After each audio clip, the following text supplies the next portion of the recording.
In today's video, I'm going to teach you how to manage fixed assets in Xero.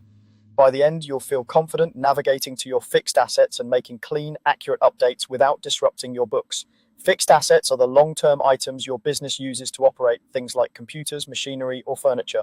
Managing them properly ensures your depreciation, balance sheet, and profit and loss all stay in sync.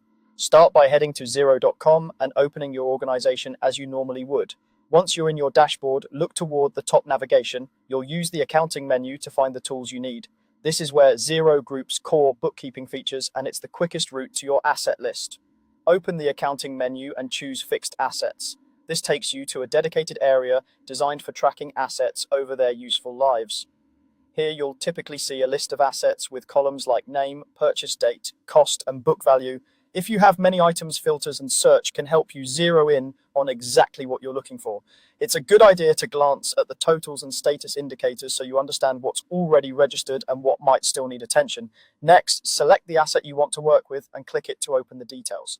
The assets page usually shows the essential fields that drive depreciation and reporting, such as the asset name, category, purchase information, and depreciation settings. Take a moment to review these details so you're clear on what you're about to change, and consider any knock-on effects like how an updated cost or useful life will affect your depreciation schedule. From here, you can edit, delete, or duplicate the asset. Editing is best for correcting names, categories, or useful life, or for aligning the asset with your chart of accounts. Make sure the category and depreciation method match your accounting policy so reports remain consistent. Deleting should be used with caution. It's typically reserved for assets entered in error. If an asset has transactions or depreciation history, removing it can affect past reports, so confirm it's truly a mistake before you proceed. Duplicating is useful when you're adding a similar asset and want to save time. Create the copy, then adjust the name, purchase date, cost, and any other specifics so the new record is accurate to that item. Once you've made the appropriate change, review the details one last time to ensure they align with your records.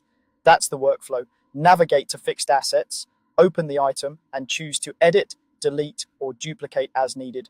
Keep your documentation handy, and you'll keep your fixed asset register reliable